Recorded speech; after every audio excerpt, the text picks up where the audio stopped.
It was Thursday, April 20th. Gus had already done the usual routine of waking up and walking to school. But today was different. The flag was at half-mast when he arrived at school. Gus wandered the halls and noticed that it was eerily quiet. When he was in gym class, Mr. Volkov was crying. Unusual for a man that was above 6 feet 4 inches. Then, Mr. Volkov spoke. In case you were wondering, there was a school shooting yesterday. It was Robin Johnston High School, he said in a somber tone. The classmates started murmuring about this. These school shootings have gotten too close to here. I am concerned about the mental health of our students. So please be nice to the kids that are struggling, said Mr. Volkov, directly looking at Gus. Anyways, I want everyone to run for 15 minutes. Mr. Volkov yelled. While Gus was running, he saw a fat, bearded man walk into the gym. Listen here, fat ass, we are in the middle of class, please leave or I will make you leave, exclaimed Mr. Volkov. The man stood still for a second, then pulled out a deagle with a silencer. He shot Mr. Volkov in the leg, crippling him in the process. The students immediately stopped running in circles, and started to run towards the exit. Listen up, I can try to fight this guy, but please alert every single class about him, said Chad in a brave tone. Chad began to throw punches at the man, but the absurd amount of fat in the body absorbed most of the impact. He then shot Chad's right arm.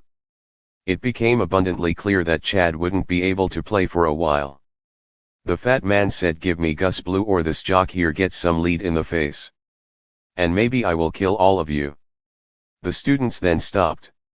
They moved away from Gus. I'm sorry, Cynthia said in a quiet tone. Gus was now fully exposed. The man shoved Timberton away and walked towards Gus Blue. The fat man fired the rest of his magazine in the air. You will not tell anyone of this, do you understand? Or I may come back with some support, the old man said. The rest of the class trembled in fear and ran away to their second period. Nobody dared to combat this old, fat man. Especially Chad. Gus wasn't pleased with being kidnapped for the second time. He was put into a white, windowless van. The fat man began talking. Gus Blue, you know I have been looking for you for a while after Toby joined my side, the man exclaimed. Who are you? Gus asked. I can't tell you my real name, but you can call me Mr. Dominus, he said. Why did you have the audacity to shoot my fucking gym teacher, and Chad Timberton, which is one of the few people at Freedom Miller High that I don't hate to bits? Gus said. If you were wondering, I know how important you are to my plan, Mr. Dominus said. Plan? What plan? Are you going to try to conquer the world like the Nazis?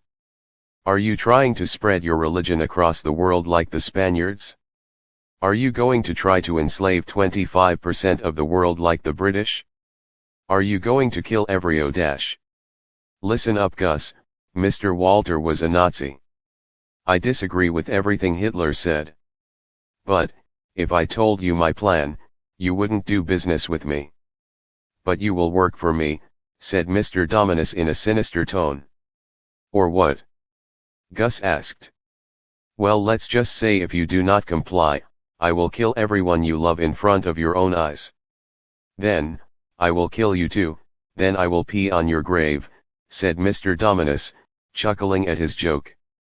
And what do I gain from working with a man who just kidnapped me? Gus replied. Power. Asterisk. Toby Winters was walking down to the city hall since his car was gone.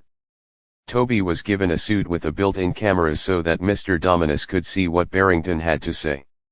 The time was 10:23 a.m., Toby was 23 minutes late to his meeting with George Barrington. At last, he arrived at the office. Hey, I apologize for being late, Toby said. No problem. By the way, you need a car since the subway has been down since the attacks. So, I delivered with a 2023 Tesla Model Y, Barrington said in an optimistic tone. Thank you. You know I was just going to buy a car with my own money, Toby said. By the way, this meeting is not just with you, I also brought in some businessmen to invest in your scientific ventures. So I would like you to meet Harry Roots, the legendary billionaire economist. Suddenly, a tall black man entered the room in a cowboy's hoodie. Well, I just heard my name, Harry said in a loud tone. Pleased to meet you, I have heard of your legendary stock market tips, said Toby attempting to shake his hand. Harry turned his back behind Toby. I don't shake hands with brokies like you, Harry arrogantly said. Anyways, I have to go back to New York and see my wives again, they really do miss me.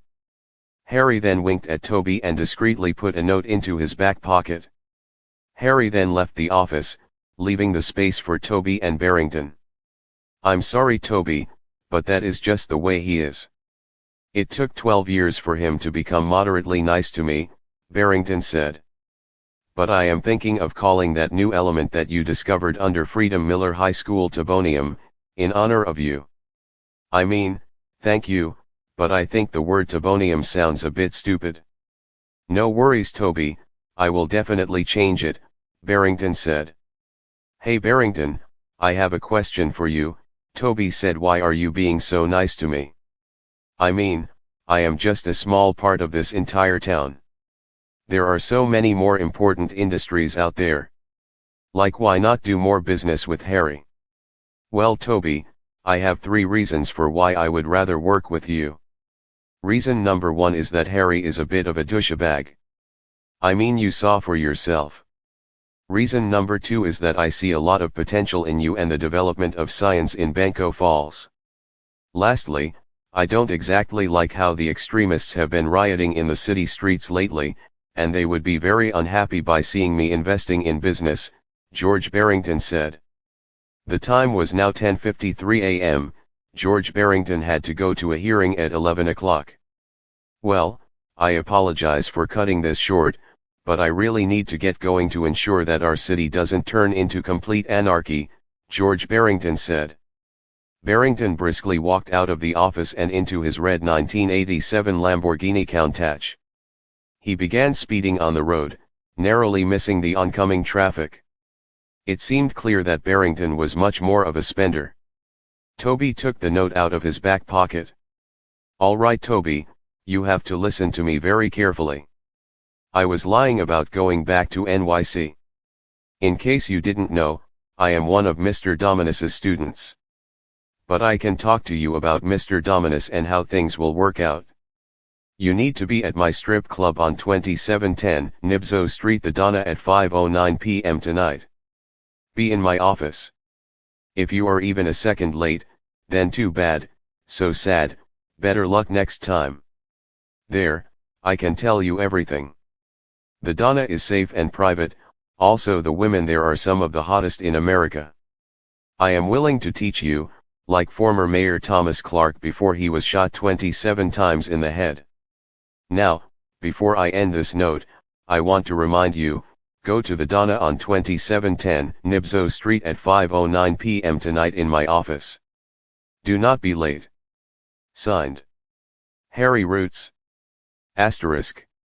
Chad was in the nurse's office. Principal Jordan walked in. I know that you were shot by that fat man, he said. Same with Mr. Volkov.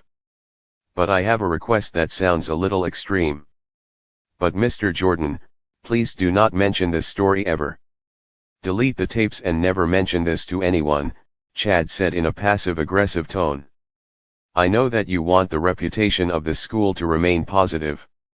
If anyone finds out, the reputation is ruined. That man that shot me in the arm may also come back. I want the students to be safe. I will make up some excuses for how both you and Mr. Volkov got injured. Luckily, the gunshot isn't that bad, and you should fully recover in 6 months. Just before the football season starts up again. These foolish students will believe every lie that I tell. I will say that you were in a car wreck and your right arm was injured. With Mr. Volkov, I can make up any excuse. He has type 1 diabetes, you know. I will claim that Mr. Volkov tripped and fell while he was hiking, Principal Jordan said. Asterisk. Cynthia was waiting for her parents to arrive. Finally, a white sedan rolled around the curb. The car had a Blue Lives Matter bumper sticker and a Confederate flag in the car. How was your day at school? Her parents asked. It was fine, I guess, Cynthia said, responding quickly. She didn't mention the events in gym class because Principal Jordan had told everyone to keep it a secret. Hey, it is really sad that Mr. Walter was killed. How horrible was that? I mean, he really was a brilliant mind, the father said. I mean, that is kind of sad, but that was over a week ago, Cynthia said, thinking about how she moved away from Gus. She hoped that he was okay. If Gus Blue made the right choices, then he would come out in one piece.